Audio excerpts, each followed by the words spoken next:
آج ایک اہم مسئلہ، اور منع کرتا رہتا ہوں بچوں کو، لیکن آج مجھے موبائل استعمال کرنا پڑے گا. پوری کتابیں لا نہیں سکتا تھا تو میں اس کا عکس کھینچ کے اپنے پاس لے آیا ہوں. گزشتہ سال ایک مسئلہ پیش ہوا تھا، میں نے 1 سال انتظار کیا کہ ایام عزا میں ہی جواب دوں گا.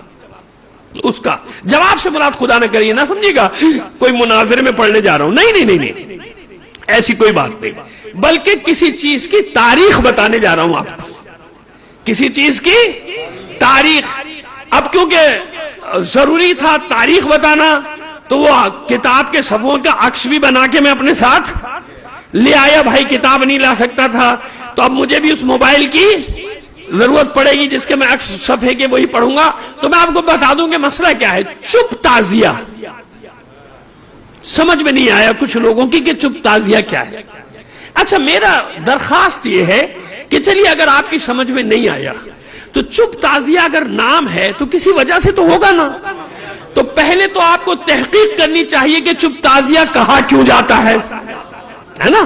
اس کی تاریخ میں جانا چاہیے نا. بھائی ٹھیک ہے، غلط صحیح ہے، آپ کی مرضی، آپ اس کو غلط سمجھے صحیح سمجھے، میں آپ سے زبردستی نہیں منوا سکتا صحیح. لیکن پہلی بات کیا ہے کہ یہ کہنے سے پہلے کہ یہ نام رکھ لیے، الٹے سیدھے نام رکھ دیے چپ تعزیہ، بھلا اس کا کیا مقصد ہے؟ بھائی اس کا مقصد پہلے آپ پوچھ تو لینا، پہلے پڑھ لیں. اگر آپ نے نہیں پڑھا تاریخ پڑھ لیں، آپ کو معلوم ہو جائے گی عزاداری کی تاریخ میں کہ چپ تعزیہ کہاں سے آیا، کیوں آیا، کون لایا.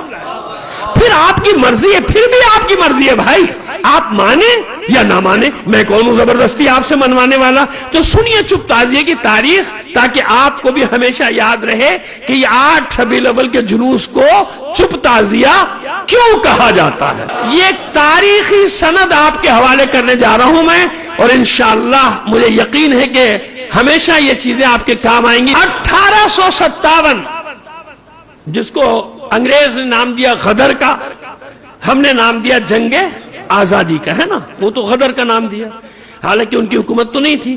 لیکن خیر، اس غدر میں آپ یاد رکھیے گا کہ 2-3 جگہوں پہ سخت مزاحمت ہوئی، جن میں ایک سلطنت ہے اودھ کی.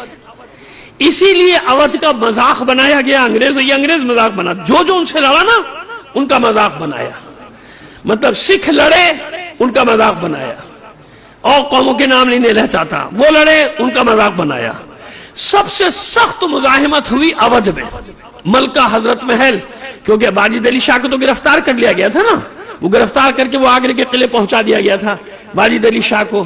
تو اس کی ملکہ جو تھی ملکہ حضرت محل، اور میں یہ آنکھوں سے دیکھ کر آیا ہوں بھائی، یہ لکھنؤ کی بات کر رہا ہوں اور کہیں کی بات نہیں کر رہا. جہاں کے باقے مشہور کیے تھے نا انگریزوں نے، وہ باقے جانباز ہوتے تھے. کیا ہوتے تھے؟ جانباز، لڑاکے ہوتے تھے. لیکن ان کو انگریزوں نے دوسری صورت بنا کے پیش کیا. اب میں بتانے جا رہا ہوں آپ کو تاریخ.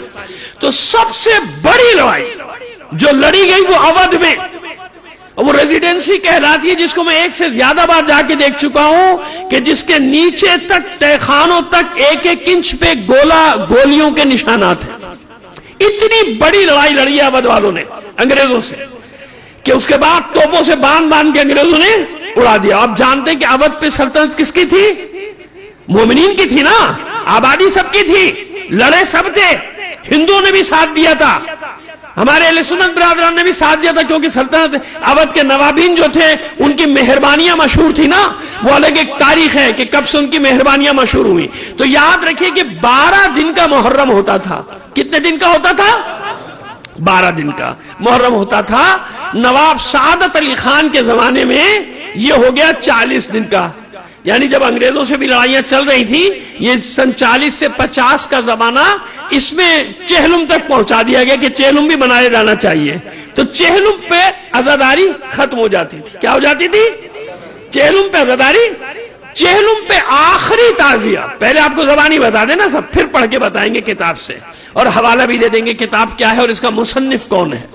تو وہاں کا نواب احمد علی خان، بہت بڑا نواب، چہلم کو جو آخری تعزیہ اٹھتا تھا وہ اس کے یہاں سے اٹھتا تھا، اور وہ بڑے امام باڑے یا چھوٹے امام باڑے میں غالباً جا کے بھی میں بتا دوں گا آپ کو، وہاں جا کے ختم ہوتا تھا اور ایام عزا ختم ہو جاتے تھے، ایام ازا کا اختتام ہو جاتا تھا ان کے اس تعزیے پہ. اور جب وہ تعزیے اٹھتے تھے نا نوابین کے، تو مراتب کے ساتھ، ماہی مراتب کہا جاتا تھا، یعنی جناب وہ نقارے اور یہ ساری چیزیں ساتھ ساتھ، جیسے وہ غم کے، جیسے آپ مشہد میں دیکھتے ہیں نقارے بجتے، تو اس طرح سے ہو جاتے تھے. نواب احمد علی خان وہ نواب ہے کہ جو انگریزوں سے متنفر بھی تھا، اور اس نے ملکہ حضرت محل کی مدد بھی کی تھی، اور بہت مدد کی تھی انگریزوں کے خلاف لڑنے میں. اب یہ حوالے دے دیتے. ہوا یہ کہ ایک انگریز افسر کی بیوی کو کسی احمد علی خان نامی آدمی نے کانپور میں قتل کر دیا. نام تھا احمد علی. ہاں آج کی عدالتیں نہیں سمجھنا، پہلے بھی ایسے ہی تھا، بلکہ انگریز ہی بنا کے گیا. ہمارے یہاں کس کی عدالتیں چل رہی ہیں؟ اسی کی بنائی بھی چل رہی ہے نا. تو کیا کیا؟ دشمنی کی بنا پہ وہ احمد علی خان تو کوئی فرار ہو گیا، یہ نواب احمد علی خان کو گرفتار کر لیا. ایام ازا تھے. کیا تھے؟ ایام ازا تھے. اب دیکھیے قدرت کا انتظام بتا رہا ہوں آپ کو. میں نے کیا کہا تھا، ایک جملہ آپ سے یاد رکھیے گا کہ عزاداری میں ایک ایسی چیز ہے کہ اگر کوئی جعلی چیز شامل کرے گا یہ نکال کے باہر پھینک دیتی، اور اگر کوئی جینوین چیز جس کو اللہ رسول اور امام پسند کرے وہ کوئی شامل ہو تو وہ پھر چلتی رہتی ہے، اسے کوئی نہیں ختم کر سکتا. اور ہر چیز پر اعتراض کرنے والوں سے میں پوچھتا ہوں، یہ بتاؤ شام غریبہ اماموں کے زمانے میں تھی کیا؟ پہلا جلوس ہجری 357 میں برآمد ہوا پہلا جلوس، یعنی باقاعدہ باضابطہ عاشور کا ماتمی جلوس. ہر چیز کا ارتقاء ہوتا ہے، اصلی چیزیں داخل ہوتی چلی جائیں. تو اب ہوا کیا کہ یہ ان کو پھانسی کی موت کی سزا کا اعلان ہو گیا، اور چہلم آنے والا. چہلم میں رہ گئے چند دن. جب ان کو موت، جس دن پھانسی دی جانی تھی اس سے ایک دن پہلے وہ اصلی قاتل غیرت میں آیا اور وہ حاضر ہو گیا. ابھی میں پڑھ کے سناتا ہوں آپ کو. وہ حاضر ہو گیا اور اس نے حاضر ہو کر کہا کہ بھائی یہ قاتل نہیں ہے، میں نے قتل کیا. اب ظاہر عدالت بھی مجبور ہے جب قاتل خود اعتراف کر لے تو. اب یہ رہا تو ہو گئے، لیکن پریشان یہ کہ اب وہ اتنا بڑا چیلوں میں کیسے مناؤں، کیسے کروں، کس طرح سے کروں. اور وہ پرمٹ کے سلسلے بھی اسی وقت انگریزوں نے یہ ساری چیزیں، وہی زمانہ تھا جاری ہو رہے تھے. میں کیونکہ دیکھ چکا ہوں 1862 کا ایک پرمٹ کراچی میں ایک میں دیکھ چکا ہوں 1862 کا، آج تک وہ چل رہا ہے پرمٹ ہے اس کے متعلق ماشاءاللہ. تو خیر اب یہ ایک مسئلہ ہو گیا، گڑبڑ ہو گئی کہ بھئی چیلم قریب آ رہا ہے، یہ سارا انتظام ہو نہیں سکتا. انگریزوں نے اجازت نہیں دی، انگریز حکومت نے اجازت نہیں کہا کہ اور کسی دن کرنا ہے تو کر لو. اچھا اب یہ میٹنگ بیٹھی مومنین کی. جب یہ میٹنگ بیٹھی کیا کیا جائے تو کہا کہ اچھا ایسا ہے کہ 8 ربیع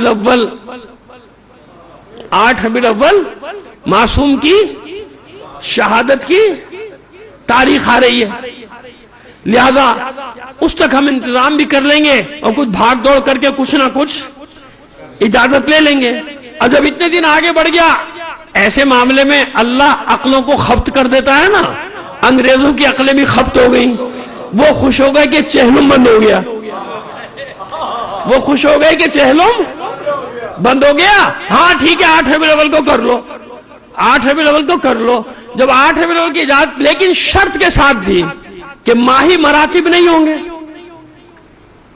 ماتم نہیں ہوگا، نقارے نہیں ہوں گے، خاموشی سے جاؤ گے، بازار بھی بند نہیں ہوگا. مان لیا کہ ٹھیک ہے. علماء نے تائید کر دی، علماء نے تائید کر دی. ٹھیک ہے جلوس تو اٹھاؤ نا تاکہ ایام ازا اختتام تو ہو. اب ہوا یہ کہ 8 ربیع الاول کو جب یہ تعزیہ برآمد ہوا تو ہزاروں شیعہ خاموشی سے جا رہے تھے. سمجھ گئے؟ خاموشی سے جا رہے تھے. تعزیہ ساجدہ تھوڑی تھوڑی دور چل کر ایک آدمی ایک مصرع یا 2 مصرع پڑھ دیتا تھا لوگوں کو روک کے. وہ ابھی پرانے لوگوں کو یاد ہوگا، مجھے تو اچھی طرح یاد ہے، اب تو کچھ اور ہو گیا معاملہ.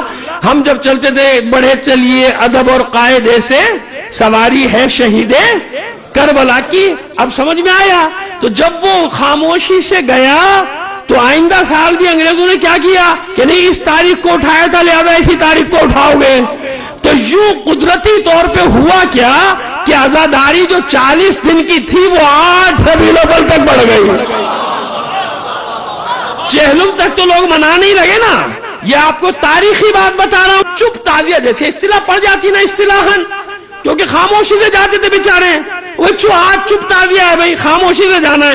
تو اس کی تاریخ ہے. اللہ کے بندو، تنقیدیں کرنے سے پہلے، اپنی بقراتیت جھاڑنے سے پہلے تھوڑا سا تاریخ پڑھ لیا کرو کہ اگر کسی چیز کا کوئی نام رکھا گیا ہے تو اس کا کوئی تاریخی پس منظر ہے. چپ تعزیہ یوں کہا جانے لگا تو ایک کہنے میں کیا حرج ہو گیا؟ کیا ہو گیا کہنے میں حرج؟ اگر اس کا اس زمانے سے لوگوں نے بیچاروں نے خاموشی سے جاتے تھے جلوس لے کے، اور پھر عزاداری بڑھی کہ نہیں بڑھی؟ 18 دن چیلم تو ہونے لگا، بعد میں چیلم تو منانے ہی لگے شیعہ. اور پھر ابھی بڑے کارنامے تھے اس زمانے کے علماء کے، کس طرح سے اپنی مسجدوں کو واپس لیا انگریزوں سے، آصفی امام باڑے کو واپس لیا، جمعہ مسجد کو واپس لیا. یہ ایک الگ تاریخ ہے اودھ کی، لیکن کیونکہ بتایا نہیں جاتا، ہمیں یہی بتایا جاتا ہے کہ وہاں کے علماء نے تو کچھ کیا ہی نہیں، وہ سارے بیکار تھے. برے صغیر میں پتہ نہیں کیسے تشیع ایسے پھیل گیا اتنی تیزی سے، وہ تو سارے بیکار تھے وہاں کے. صلوات بھیجیے محمد آل محمد پر. کچھ کیا ہی نہیں. سمجھ میں آگے؟ اب آئیے کتاب کے مصنف کا تعارف کرا دوں، سید شکیل حسن کا، کہ جو 38 سال سے، شاید 40 ہو گئے ہوں، لیکن میرا حساب یہ کہہ رہا ہے کہ 38 سال سے وہ میڈیا سے وابستہ ہے، اور میڈیا کے بھی اعلیٰ ترین عہدے پر، آج بھی اعلیٰ ترین عہدے پر اس ملک میں نہیں ہے. ٹھیک ہے نا؟ اچھا، پھر اس نے فارسی، عربی، انگلش، سنسکرت، اردو، ان 5 زبانوں پہ مادری زبان کی طرح اس کو عبور حاصل ہے. اس میں 2-3 زبانوں میں جہاں تک میں جانتا ہوں ماسٹرز بھی علی گڑھ یونیورسٹی سے کیا ہوا ہے. اور ایک اعزاز اس آدمی کا یہ ہے کہ میڈیا کی تاریخ، یعنی صحافت کی تاریخ کی دنیا میں پہلی کتاب اس نے لکھی ہے. اب سمجھ میں آ گیا کہ محقق ہے. وہ کتاب جو اس نے تاریخ اودھ پر لکھی ہے، وہ لکھی ہے فرقہ واریت کے فسادات کے پس منظر کے طور پہ، کہ انگریزوں نے کس طرح فتنہ و فساد ڈالا. تو کتاب کا نام اس نے یہ رکھا ہے کہ شیعہ سنی اختلاف، کتنی حقیقت کتنا افسانہ. یعنی انگریزوں نے کس طرح، اس سے پہلے نہیں تھا نا، سب مل کے تعزیہ داری بھی، عزاداری بھی سب مل کے کرتے تھے، تو یہ کیسے ڈالا.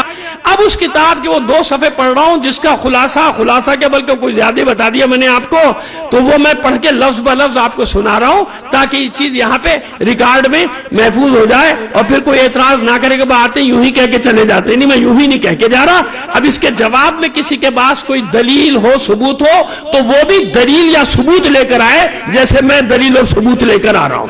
اب بھائی یہ میرے لیے ذرا مشکل کام ہے، لیکن اب آپ کو برداشت کرنا پڑے گا. 5-6 منٹ. 2.25 مہینے، ابھی انہی نے اس چیپٹر کا نام رکھا ہے 2.25 مہینے عزاداری کی تاریخ. کہ عزاداری 2.25 مہینے کیسے ہوئی؟ لکھتے ہیں کہ محرم میں 12 دنوں تک چلنے والا سوگ نواب سعادت علی خان کے عہد میں ہی بڑھ کر 40 دن تک ہو گیا تھا. یعنی شروع میں 12 دن ہوتا تھا، اودھ میں جب حکومت قائم ہوئی مومنین کی تو یہ کتنے دن کا ہو گیا؟ 40 دن کا سوگ ہو گیا. اور شہر کے اکثر گھروں میں 40 دن تک مجالس و ماتم کا اہتمام ہونے لگا تھا. شہر کے ایک معروف رئیس نواب احمد علی خان، یہ میں پڑھ رہا ہوں کتاب سے، معروف رئیس نواب احمد علی خان کے گھر سے بہت تذوق و احتشام سے چہلم کے روز تعزیہ اٹھا کرتا تھا. لیکن اتفاق سے کانپور کے کسی احمد علی خان نام کے ایک شخص نے ایک انگریز جرنیل کی بیوی کو گولی مار دی اور روپوش ہو گیا. لکھنؤ کے نواب احمد علی خان بہت معروف شخصیت تھے اور انگریزوں سے متنفر بھی، انگریز بھی جانتے تھے کہ یہ ہم سے بہت شدید نفرت کرتا ہے، متنفر بھی رہتے تھے. لہذا مقتولہ کا شوہر ان احمد علی خان کو اصلی قاتل سمجھ کر محل سرا میں گھس آیا اور ان پر فائر کرنا چاہا، ان کو قتل کرنا چاہا. نشانہ خطا ہو گیا. نواب صاحب کی جان تو بچ گئی. اس واقعے کے بعد بجائے اس کے کہ حملہ آور گرفتار ہوتا، نواب احمد علی خان گرفتار ہو گئے، جیسے ماشاءاللہ آپ کیا ہوتا ہے، مظلوم اندر ظالم باہر. آئیے آگے بڑھتے ہیں. بجائے اس کے کہ حملہ آور کو پکڑو کہ اس نے گولی ماری، ان کو اس کے الزام ہے. حالانکہ جانتے ہیں کہ وہ احمد علی خان یہ نہیں ہے، مگر کیونکہ نام ایک تھا گرفتار کیا. نواب احمد علی خان گرفتار ہوئے، ان پر قتل کا مقدمہ چلا اور جرنیل کی بیوی کے قتل کے الزام میں پھانسی کی سزا سنائی گئی. جس دن نواب صاحب کو پھانسی ہونے والی تھی اسی دن کانپور والے احمد علی خان کو عدالت میں اپنے آپ کو خود کو عدالت میں حاضر کر دیا. کانپور والے جو اصلی قاتل تھا احمد علی خان، جب اس کو پتا چلا کہ میری جگہ ایک بے گناہ مارا جا رہا ہے. یہ باقی تھے وہاں کے جن کو کیا بنا کے پیش کیا جاتا ہے کہ اس کو غیرت آئی کہ میری جگہ ایک بے گناہ پھانسی پہ چڑھا, اس نے خود کو حاضر عدالت کر دیا. اس طرح نواب احمد علی خان لکھنوی پھانسی کے پھندے سے بچ گئے. یہ سفر المظفر کے مہینے کا واقعہ ہے اور چہلم کے کچھ دن باقی تھے, اس لیے نواب صاحب تعزیہ اٹھانے کا پورا انتظام نہ کر سکے. یہ بھی تو ہوتا ہے نا کہ بھئی اتنا انتظام کرنا ہے, نہ کر سکے, خاطر خواہ انتظام نہ کر سکے. تو پھر ان کے دوستوں نے رائے دی کہ وہ امام حسن عسکری علیہ السلام صلوات بھیجیے,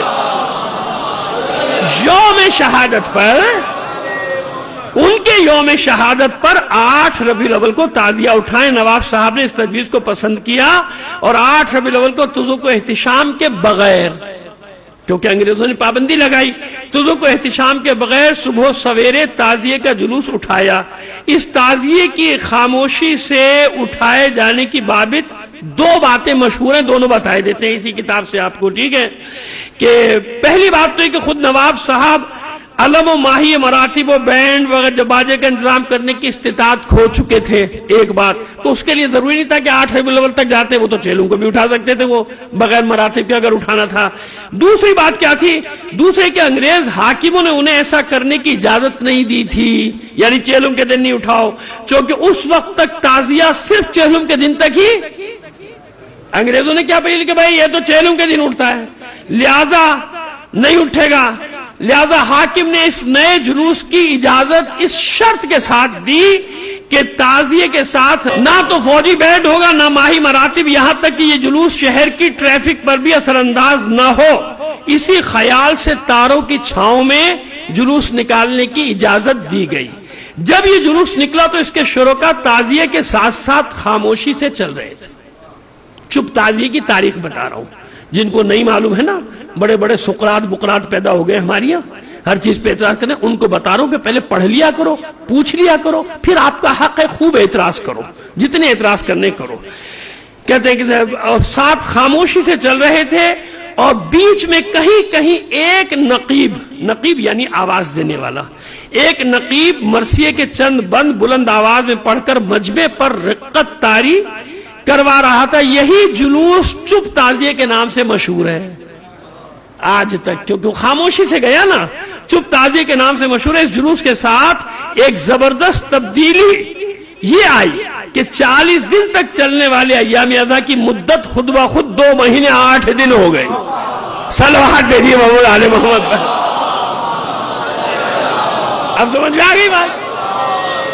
اب آپ کو سارا پتہ چل گیا کہ 8 ربیع الاول تک کیوں گیا معاملہ, کیونکہ اب بھی لوگ کہتے ہیں میں چیلوں پہ ختم ہو گئے, ایران عراق میں ختم ہو جاتا ہے. خدا کے بندو اپنی تاریخ تو دیکھ لو پہلے, اس کے بعد وہاں کی بات کرو. بس 40 دن تک چلنے والے ایام ازا کی مدت خود بخود 2 مہینے 8 دن ہو گئے غالباً.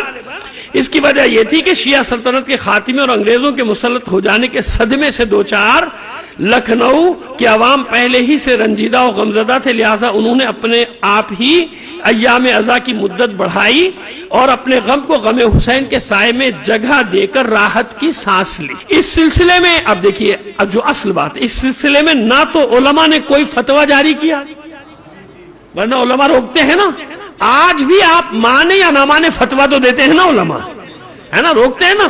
تو کوئی فتویٰ جاری کیا اور نہ ہی کسی تنظیم نے ایام ازا کو بڑھائے جانے کی سفارش کی. رفتہ رفتہ یو پی کے دوسرے شہروں میں بھی اب ایسے ہی ہوتا ہے نا, یہ چپ تعزیے کے نام سے جلوس اٹھنے لگے. انہوں نے کہا ہم بھی 8 ربیع الاول کو جلوس اٹھائیں گے, چپ تعزیے کا اٹھنے لگے. اور 2.25 مہینے تک عزاداری ہونے لگی. اور اب تو بر صغیر میں ہی نہیں بلکہ ساری دنیا میں جہاں جہاں بھی ایشیائی, کون ایشیائی مومنین رہتے ہیں, 2 مہینے 8 دن تک ماتم و مجالس کا سلسلہ جاری تھا. خوشی کی تقریبات موقوف. آگے بھی ایک بہت بڑا انقلابی واقعہ ہے لیکن سارا وقت اسی میں نکل جائے گا. اب سمجھ میں آ گیا چپ تعزیہ. 1 سال میں نے انتظار کیا ہے, خون کھول رہا تھا میرا جب میں نے مذاق اڑاتے ہوئے سنا کچھ لوگوں کو, یہ کیا لے کے آئے اور چپ تعزیہ, بولنے والا تعزیہ, اس طرح کے. اللہ معاف کرے, استغفار کرو, توبہ کرو. یہ عزاداری کی آیات ہیں, نشانیاں ہیں, یہ شاعر عزاداری ہیں. سمجھ میں آ رہی ہے بات؟ ان کا مذاق اڑانے سے پہلے سوچ لیا کرو کہ ان سب کی نسبت حسین سے, ان سب کی نسبت کربلا والوں سے. اگر کوئی کسی شاعر کے نام پہ جال بٹا کر رہا ہے تو وہ غلط کر رہا ہے نا, کوئی فراڈ کر رہا ہے تو وہ غلط کر رہا ہے. یہ اصل چیز کی مخالفت کیوں کرتے ہو؟ اور یا پھر تحقیق کرو, جاؤ معلوم کرو. میں لے کر آیا نا اسی لیے. میرے نادان دوست, میں آپ کا دوست ہوں, آپ کو مشورہ دے رہا ہوں کہ خدا کے لیے عزاداری کے معاملے میں اپنی زبانوں کو احتیاط سے کھلا کرو. عزاداری کے معاملات میں احتیاط سے کام لیا کرو. بھائی ہم خود جہاں ہم دیکھتے ہیں کہ بہت زیادہ خرابی, کیا ہم نہیں روکتے؟ منع نہیں کہ ہم جانتے کہ نہیں یہ عزاداری نہیں ہو رہی بلکہ عزاداری کی توہین ہو رہی ہے, ٹھیک ہے نا, روکتے ہیں کہ نہیں روکتے؟ لیکن نہیں, جو عزاداری ہے, جو عزاداری کے شعائر ہیں, نشانیاں ہیں, علامات ہیں, اللہ کے بندوں یہ بھی تو آیات ہیں نا. وہ قرآن صامت کی آیات ہیں, یہ قرآن ناطق کی آیات ہیں.